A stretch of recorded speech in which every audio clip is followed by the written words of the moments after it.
Hello friends, myself Nivedita Mishra and you are welcome to my YouTube channel Study with Nivedita। आज हम class 10 biology का chapter life process का second part देखेंगे। Last part में हमने क्या देखा था, इंट्रोडक्शन देखा था लाइफ प्रोसेस का। अगर आपने वो वीडियो नहीं देखा है तो पहले उस वीडियो को देखिए, मैं उसका लिंक आपको डिस्क्रिप्शन बॉक्स में दे दूंगी।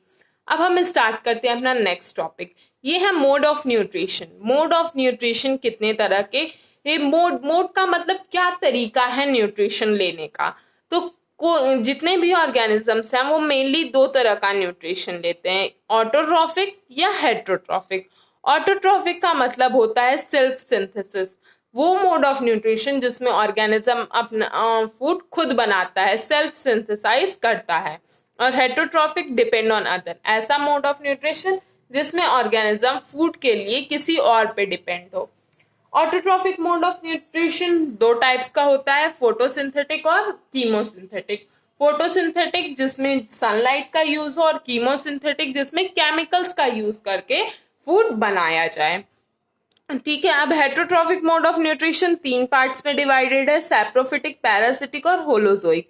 सैप्रोफिटिक में क्या आता है, देखिए, न्यूट्रिशन फ्रॉम रॉटेन फूड, ऐसे ऑर्गेनिजम्स जो रॉटेन खराब सड़े हुए फूड से अपना न्यूट्रिशन लेते हैं उन्हें सैप्रोफिटिक मोड ऑफ न्यूट्रिशन कहते हैं। पैरासिटिक ऐसा मोड ऑफ न्यूट्रिशन जिसमें कोई ऑर्गेनिज्म किसी दूसरे ऑर्गेनिज्म की बॉडी से फूड ऑब्टेन करता है लेकिन बिना उसे किल किए, तो वो पैरासिटिक मोड ऑफ न्यूट्रिशन होता है। वो न्यूट्रिशन के लिए टोटली किसी अदर एनिमल या किसी अदर ऑर्गेनिज्म की बॉडी पे डिपेंडेंट होता है लेकिन उसे किल नहीं करता है। होलोजोइक मोड ऑफ न्यूट्रिशन जिसमें ऑर्गेनिजम्स प्रिपेयर्ड फूड लेते हैं, मतलब ऑलरेडी बना बनाया फूड वो इनटेक करते हैं। अब पैरासिटिक मोड ऑफ न्यूट्रिशन दो टाइप्स में डिवाइडेड है, इंडोपैरासिटिक और एक्सोपैरासिटिक। इंडोपैरासिटिक मतलब जब ऑर्गेनिजम्स किसी अदर ऑर्गेनिज्म की, जो अदर ऑर्गेनिज्म होता है उसे हम होस्ट कहते हैं, तो जब पैरासाइट होस्ट की बॉडी के अंदर रहता है तो वो इंडोपैरासिटिक में आता है, और जब वो होस्ट की बॉडी के बाहर से न्यूट्रिशन लेता है तो वो एक्सोपैरासिटिक आता है। नेक्स्ट है हमारा होलोजोइक। होलोजोइक के भी 4 पार्ट्स हैं, हर्बीवोरस, ओमनीवोरस, कार्निवोरस और इंसेक्टिवोरस। हर्बीवोरस, हम ये चारों टाइप्स कॉमनली हम बचपन से ही पढ़ते आए हैं, जानते हैं क्या है, फिर भी एक ओवरव्यू देख लेते हैं। हर्बीवोरस जो मेनली ग्रीन प्लांट्स पे डिपेंड होते हैं फूड के लिए। ओमनीवोरस जो प्लांट्स और एनिमल्स दोनों पे डिपेंड होते हैं फूड के लिए। कार्निवोरस जो किसी अदर एनिमल को किल करके उसका इंटेक करते हैं, उसे एज अ फूड यूज करते हैं, वो कार्निवोरस कहलाते हैं। इंसेक्टिवोरस जो ऑर्गेनिजम्स इंसेक्ट्स को अपना प्रे बना के खाते हैं, अपना फूड बना के खाते हैं, वो इंसेक्टिवोरस में आते हैं। फॉर एग्जाम्पल हम लिजार्ड ले सकते हैं, वो भी इंसेक्ट्स ही खाती है। तो ये था पूरा क्लासिफिकेशन मोड ऑफ न्यूट्रिशन का। अब हम एक एक करके इन टाइप्स को डिस्कस करेंगे। सबसे पहले है हमारा ऑटोट्रॉफिक न्यूट्रिशन। ऑटोट्रॉफिक क्या होता है, देखिए इसकी मीनिंग है, auto means self, auto means self मतलब खुद फूड सिंथेसाइज करना। ऑटोट्रॉफिक का मतलब होता है कि जब ऑर्गेनिज्म अपने फूड का सिंथेसिस खुद करता है। ठीक है, डेफिनेशन क्या है, it is a kind of nutrition in which organism produce their own organic food using inorganic raw material present in its surrounding. जब कोई ऑर्गेनिज्म किसी ऑर्गेनिक फूड को बनाता है, अपना न्यूट्रिशन किससे लेता है, ऑर्गेनिक फूड को खुद बनाकर उससे न्यूट्रिशन लेता है। अब ये ऑर्गेनिक फूड वो कैसे बनाता है, तो using inorganic raw material, inorganic raw materials का यूज करके। अब ये रॉ मटेरियल्स उसे कहाँ से मिलते हैं, present in its surrounding. Means totally क्या कह सकते हैं हम कि जब कोई ऑर्गेनिज्म अपने सराउंडिंग में प्रेजेंट इनऑर्गेनिक मटेरियल के यूज से ऑर्गेनिक फूड बनाता है और उससे अपना न्यूट्रिशन लेता है तो वो ऑटोट्रॉफिक मोड ऑफ न्यूट्रिशन कहलाता है। इसमें जो भी एनिमल्स, जो भी ऑर्गेनिजम्स आते हैं उन्हें हम ऑटोट्रॉफ्स कहते हैं। इसके सबसे मेन एग्जांपल है ग्रीन प्लांट्स। ग्रीन प्लांट्स हम जानते हैं ये ऑटोट्रॉफ्स होते हैं और ऑटोट्रॉफिक मोड ऑफ न्यूट्रिशन लेते हैं, ये अपना फूड खुद बनाते हैं। अब नेक्स्ट और सबसे मेन टॉपिक जो ऑटोट्रॉफिक मोड ऑफ न्यूट्रिशन का है वो है न्यूट्रिशन इन प्लांट। इसी न्यूट्रिशन इन प्लांट में ऑटोट्रॉफिक का फर्स्ट टाइप आता है जो कि है फोटोसिंथेसिस। फोटोसिंथेसिस बहुत मेन टॉपिक है आपके एग्जाम पॉइंट ऑफ व्यू से। कई बार ये बोर्ड्स के एग्जामिनेशन में भी पूछा गया है कि फोटोसिंथेसिस का मैकेनिज्म एक्सप्लेन करिए या फिर इस पे एक शॉर्ट नोट लिखिए। तो ये टॉपिक आपको बहुत क्लियर होना ज्यादा जरूरी है। फोटोसिंथेसिस का मतलब क्या होता है? देखिए, फोटो का मतलब होता है लाइट और सिंथेसिस का मतलब होता है टू मेक। मतलब लाइट की हेल्प से या सनलाइट की हेल्प से जब फूड बनाया जाता है तो उस प्रोसेस को हम फोटोसिंथेसिस कहते हैं। डेफिनेशन क्या है? The process by which green plants make their own food from CO2 and H2O bye sunlight in presence of chlorophyll is called photosynthesis. वो प्रोसेस जिसमें ग्रीन प्लांट्स अपना फूड बनाते हैं, किससे बनाते हैं? कार्बन डाइऑक्साइड और वाटर का यूज करके सनलाइट के प्रेजेंस में वो अपना फूड बनाते हैं। सनलाइट और क्लोरोफिल के प्रेजेंस में वो अपना फूड जब बनाते हैं तो उस प्रोसेस को हम फोटोसिंथेसिस कहते हैं। अब फोटोसिंथेसिस की प्लेस क्या है? फोटोसिंथेसिस प्लांट के किस पार्ट में होता है? तो लीव्स में होता है और लीव्स के अंदर के सेल्स के क्लोरोप्लास्ट में होता है। क्लास 9 में आपने क्लोरोप्लास्ट के बारे में पढ़ा भी है और आगे हम इसका एक छोटा सा शॉर्ट नोट भी देखेंगे। अब मेन रिएक्शन जो फोटोसिंथेसिस में इन्वॉल्व होता है वो क्या है? ये रिएक्शन बहुत इंपॉर्टेंट है, इसे आप याद रखें। 6CO2 plus 6H2O in the presence of sunlight and chlorophyll gives C6H12O6 and 6 oxygen is released। इसमें देखिए क्या हो रहा है, 6 मॉलिक्यूल कार्बन डाइऑक्साइड के और 6 मॉलिक्यूल वाटर के जब सनलाइट और क्लोरोफिल की प्रेजेंस में रिएक्ट कर रहे हैं, सनलाइट की प्रेजेंस में क्लोरोफिल के अंदर जब रिएक्ट कर रहे हैं तो क्या बना रहे हैं? C6H12O6। ये क्या है? ये ग्लूकोज का फॉर्मूला है। मींस कार्बन डाइऑक्साइड और वाटर सनलाइट और क्लोरोफिल की प्रेजेंस में क्या बना रहे हैं? ग्लूकोज बना रहे हैं और साथ में 6 मॉलिक्यूल ऑक्सीजन वो रिलीज कर रहे हैं। ये जो एरो का साइन है ये दिखाता है कि ऑक्सीजन एटमॉस्फेयर में रिलीज हो रहा है। तो ये टोटल प्रोसेस क्या हुआ? देखिए, कार्बन डाइऑक्साइड और वाटर दोनों इनऑर्गेनिक मटेरियल्स थे। सनलाइट और क्लोरोफिल की प्रेजेंस में इस इनऑर्गेनिक मटेरियल का यूज करके ग्लूकोज जैसा ऑर्गेनिक मटेरियल बनाया गया। तो यही है ऑटोट्रॉफिक मोड ऑफ न्यूट्रिशन। और हम जानते हैं ये जो ऑक्सीजन रिलीज हुआ है यही हमारी मेन हम जो ह्यूमन बींग्स के लिए लाइव रहने के लिए जो मेन गैस होती है वो ऑक्सीजन ही होती है, जिसके थ्रू हम अपना रेस्पिरेशन करते हैं। ह्यूमन बींग्स और एनिमल्स के लिए ये मेन रेस्पिरेटरी गैस होती है। तो प्लांट्स का प्रोसेस फोटोसिंथेसिस का जितना इम्पोर्टेंट प्लांट्स के लिए है उतना ही इम्पोर्टेंट एनिमल्स के लिए भी होता है। अब देखते हैं इवेंट्स ड्यूरिंग फोटोसिंथेसिस। फोटोसिंथेसिस में क्या क्या इवेंट्स होते हैं, किस तरीके से फोटोसिंथेसिस का प्रोसेस होता है। पहला स्टेप है intake of carbon dioxide from atmosphere through stomata. Carbon dioxide का इनटेक करना, जब एटमॉस्फेयर से कार्बन डाइऑक्साइड को प्लांट लेता है, किसके थ्रू लेता है? हम जानते हैं कि प्लांट्स कार्बन डाइऑक्साइड लेते हैं और ऑक्सीजन रिलीज करते हैं। तो कार्बन डाइऑक्साइड वो किसके थ्रू लेता है? स्टोमेटा के थ्रू। स्टोमेटा क्या है? स्टोमेटा टाइनी छोटे छोटे पोर्स होते हैं जो लीव्स के सरफेस पे प्रेजेंट होते हैं। ये पोर्स क्या करते हैं? गैसियस एक्सचेंज में हेल्प करते हैं। आगे हम इसके बारे में भी देखेंगे। सेकेंड है हमारा roots of plant absorb water from soil and xylem transported in all over the plant. अब प्लांट की जो रूट्स होती हैं वो क्या करती हैं?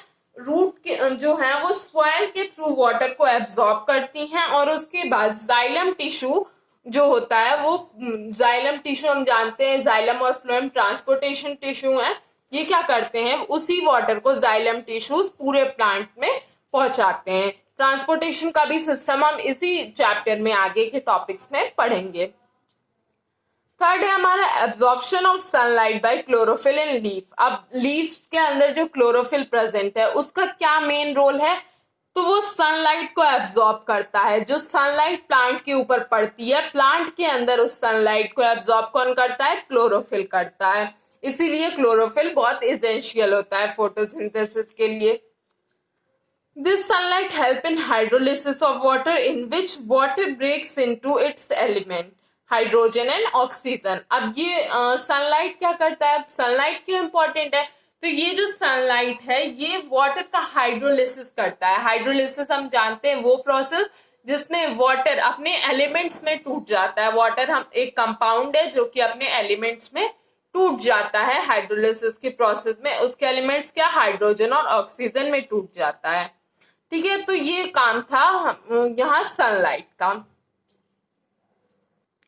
अब ये रिएक्शन क्या होता है जब सनलाइट प्लांट्स पे पड़ती है, तो वाटर H2O सनलाइट की प्रेजेंस में H2 और O2 हाइड्रोजन और ऑक्सीजन में टूट जाता है। अब ये हाइड्रोजन और ऑक्सीजन क्या करते हैं, the hydrogen combines with carbon dioxide to form glucose that is C6H12O6।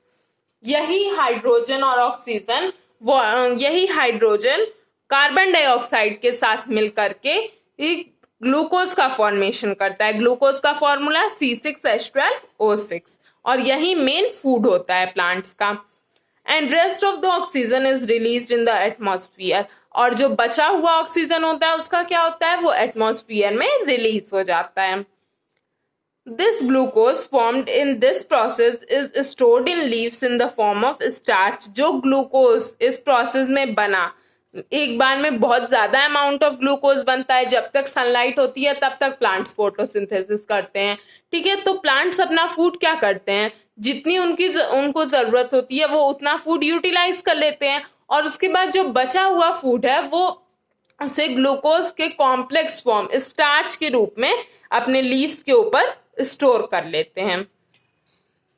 ये था हमारा प्रोसेस। अब इसमें जो मेन पॉइंट आता है ये क्या है, सोलर एनर्जी का केमिकल एनर्जी में कन्वर्जन।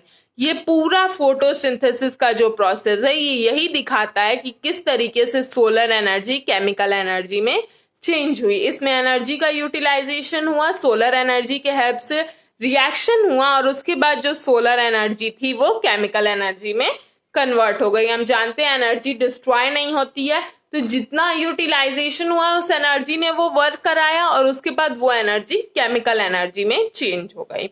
तो ये मेन पॉइंट था फोटोसिंथेसिस का।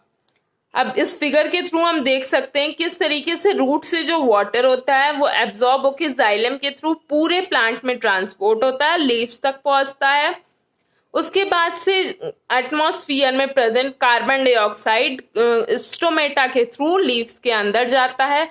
लीव्स के अंदर क्लोरोफिल प्रेजेंट होता है जो कि सनलाइट को एब्जॉर्ब कर लेता है, और उसके बाद यही लीव्स के ही ऊपर पूरा प्रोसेस होता है और ग्लूकोज का फॉर्मेशन होता है जो कि स्टार्च के फॉर्म में स्टोर हो जाता है।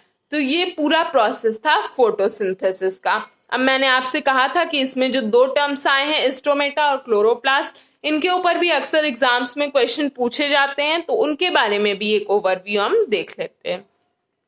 पहला हमारा स्टोमेटा। स्टोमेटा क्या है, tiny pores present on the surface of leaf that helps in gaseous exchange. Stomata छोटे छोटे पोर्स होते हैं जो कि लीफ के सरफेस पे प्रेजेंट होते हैं। ये पोर्स क्या करते हैं, किस चीज का काम करते हैं, गैसियस एक्सचेंज में हेल्प करते हैं।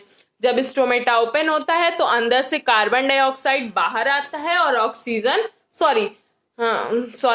ऑक्सीजन बाहर आता है और कार्बन डाइऑक्साइड अंदर जाता है।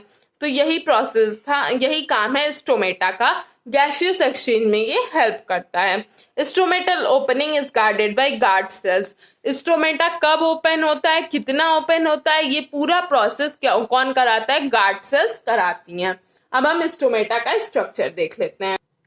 ये स्टोमेटा का स्ट्रक्चर है, हम देख सकते हैं ये जो साइड में सेल्स हैं ये गार्ड सेल्स हैं, बीच में स्टोमेटल ओपनिंग है। जब ये गार्ड सेल्स स्ट्रेच होते हैं तो ये ओपनिंग खुलती है और इसी के थ्रू गैसियस एक्सचेंज होता है। ये जो साइड में आपको सेल्स दिखाई दे रही हैं ये एक्सेसरी सेल्स होती हैं जो कि बाकी का प्रोसेस करती हैं। और उसी तरह ये है ओपनिंग ऑफ स्टोमेटा। क्लोजनिंग, जब ये गार्ड सेल्स रिलैक्स होती हैं तो ये स्टोमेटा क्लोज हो जाता है, और ये था क्लोजनिंग ऑफ स्टोमेटा, ये गार्ड सेल्स, ये एक्सेसरी सेल्स। ठीक है, तो ये था हमारा स्टोमेटा। अब नेक्स्ट है हमारा क्लोरोप्लास्ट। क्लोरोप्लास्ट क्या है, it is a type of cell organelle. ये एक तरह का सेल ऑर्गेनेल है। It contain a pigment called chlorophyll which traps solar energy during photosynthesis. Chloroplast एक तरह का सेल ऑर्गेनेल है जिसमें एक पिगमेंट प्रेजेंट होता है. कौन सा पिगमेंट? क्लोरोफिल. यही क्लोरोफिल फोटोसिंथेसिस के प्रोसेस में सनलाइट को ट्रैप करता है, सनलाइट को एब्जॉर्ब करता है. अब क्लोरोप्लास्ट का अगर स्ट्रक्चर देखें हम तो ये डबल मेम्ब्रेनस स्ट्रक्चर होता है. इसके अंदर फ्लूइड प्रेजेंट होता है और ये जो स्टैक लाइक स्ट्रक्चर आपको दिख रहा है, आपने अगर कॉमनली क्वाइंस का स्टैक देखा होगा तो कुछ इसी तरीके का दिखता है. तो हम एक इसे क्वाइन का स्टैक अज्यूम कर लेते हैं. यहाँ पे ये थाइलाक्वाइड्स का स्टैक है जिसे हम टोटली ग्रैना कहते हैं. और ग्रैना कहते हैं, ग्रैना प्लूरल है और इसे सिंगुलर में ग्रैनम कहते हैं. ये ग्रैनम आपस में एक स्ट्रिंग लाइक स्ट्रक्चर से जुड़े होते हैं जिसे हम स्ट्रोमा कहते हैं. अब अगर इस स्टैक में से अगर एक थाइलाक्वाइड का स्ट्रक्चर देखा जाए तो वो कैसा होता है. देखिए, थाइलाक्वाइड एक छोटा सा ओवल शेप्ड स्ट्रक्चर होता है जिसके अंदर ही क्लोरोफिल का पिगमेंट प्रेजेंट होता है. ठीक है, तो ग्रैनम के एक थाइलाक्वाइड के अंदर क्लोरोफिल पिगमेंट प्रेजेंट होता है. तो ये था स्ट्रक्चर क्लोरोप्लास्ट का. इसी के साथ मैं ये टॉपिक एंड करती हूँ. अगर आपको इसमें कोई भी कंफ्यूजन है तो मुझसे कमेंट सेक्शन में पूछिए. वीडियो अगर आपको पसंद आया तो इसे शेयर करिए, लाइक करिए, कमेंट्स करिए. और अगर आपने अभी तक मेरे चैनल को सब्सक्राइब नहीं किया है तो प्लीज इसे सब्सक्राइब करिए और बेल आइकन को दबाना मत भूलिए. Thank you.